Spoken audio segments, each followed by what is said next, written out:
अक्सर ही आप लोग बहुत बार देखते होंगे कि जो भी सरकारी हॉस्पिटल होते हैं वहां पे ये कहा जाता है कि हर एक व्यवस्थाएं दुरुस्त कर दी गई, सारी व्यवस्थाओं को हमने चौचक कर रखा है। अब जो भी पेशेंट जाएंगे, जो भी गरीब लोग जाएंगे, वहां पे उनको अच्छी खासी एक सुविधा दी जाएगी। लेकिन क्या वाकई में सुविधा मिल पाती है? जिस तरीके से झांसी के इस हॉस्पिटल में दुर्घटना हुई, अग्निकांड हुआ, वहां किसकी लापरवाही? क्या प्रशासन की लापरवाही नहीं है? क्या वहां पे सही समय पे उस अग्नि यंत्र को ध्यान क्यों नहीं दिया गया? आखिर 4 सालों से उस अग्नि यंत्र को चेक क्यों नहीं किया गया कि वह एक्सपायर है या फिर सही है? जिस इमरजेंसी अलार्म को सही समय बजना चाहिए, वो आखिर क्यों खराब पड़ा था? क्या इस बात का इंतजार किया जा रहा था, इस समय का इंतजार किया जा रहा था कि जब कोई आपदा होगी, जब कोई दुर्घटना होगी, तब जाकर के हम इस सारी मशीनों को, ये फायर सिस्टम को, ये फायर अलार्म को, इमरजेंसी सुविधाओं को चेक करेंगे या फिर तभी जानेंगे कि खराब है? आखिर जिस अधिकारी को, जिस सिस्टम को ये सुविधाएं दी गई थी कि आपके अंडर में ये सारी चीजें आती हैं, इसे रोज आपको चेक करना है, तो फिर उसे रोज क्यों नहीं चेक करिए? अगर सही समय पे उसे चेक किया गया होता तो शायद उन मासूम 10 बच्चों की जान बच जाती, जो अभी इस दुनिया में कदमी रखने वाले थे, इस दुनिया को जानने वाले थे, इस दुनिया को समझने वाले थे। लेकिन एक छोटी सी गलती के चलते उन 10 मासूमों की जान चली गई। जो घटना झांसी के इस मेडिकल कॉलेज में हुई, वो इतनी दुखदायक घटना है जो इससे पहले कोई घटना नहीं हुई होगी। और इसमें कोई दोषी सिर्फ नहीं है, दोषी है तो वहां के खुद के प्रशासनिक अधिकारी।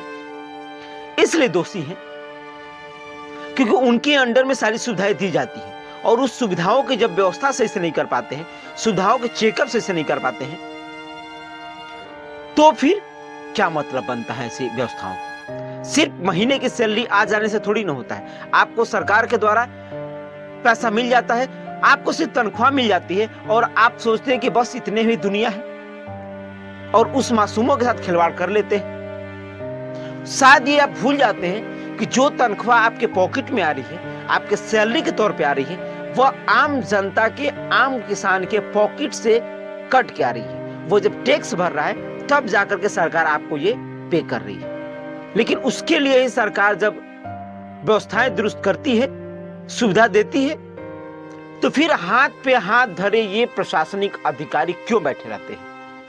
क्योंकि जब वहां पे आग लगी तो सारी बातें सामने निकल के आई कि वहां पे अग्नि यंत्र एक्सपायर है, अलार्म सिस्टम खराब है, वहां निकलने के लिए दरवाजे नहीं है, जाने और आने के लिए सिर्फ एक ही दरवाजे बने थे।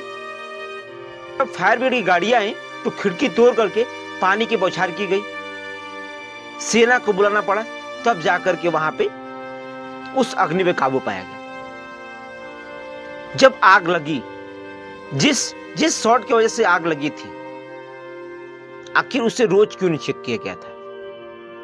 या फिर आग लगने के बाद जब अग्नि यंत्र का वहां पे वार्ड बॉय ने इस्तेमाल किया तो वह चला ही नहीं क्योंकि एक्सपायर था, फिर उसे समय से क्यों नहीं चेक किया गया? जब अलार्म बजना था, इमरजेंसी अलार्म, फिर वो भी समय से क्यों नहीं बजा? यानी कि जो भी सिस्टम वहां पे लगे थे सरकारी सुविधा के लिए, इमरजेंसी के लिए, आपदा के लिए, वो पूरे तरीके से खराब क्यों पड़ी थी? सबसे बड़ा ये सवाल है। आखिर क्यों इंतजार किया जा रहा था कि जब कोई घटना होगी तब जाकर के हम जो कि इन सारी व्यवस्थाओं को दुरुस्त करेंगे, या फिर तब समझ में आएगा कि यहाँ पे ये स्थितियां हैं, यहाँ पे ये सुविधाएं खराब है, यहाँ पे ये व्यवस्था सही नहीं है, यहाँ पे जो सामग्री रखी गई है आपदा के लिए वो पूरे तरीके से खराब हो चुकी है। आखिर इसके बारे में पहले से ध्यान क्यों नहीं दिया गया? शायद ऐसा ध्यान पहले दिया गया होता है तो उन मासूम बच्चों की जान नहीं मिलती। किसी का पहला बच्चा वहां पे था, रोते बिलखते लोग चिल्ला रहे थे, लेकिन क्या ही फर्क पड़ने वाला है? सिर्फ कागजी कार्रवाई कर देनी है और व्यवस्था के नाम पे सिर्फ और सिर्फ जुमलेबाजी। कुछ दिन ऐसे ही चलेगा।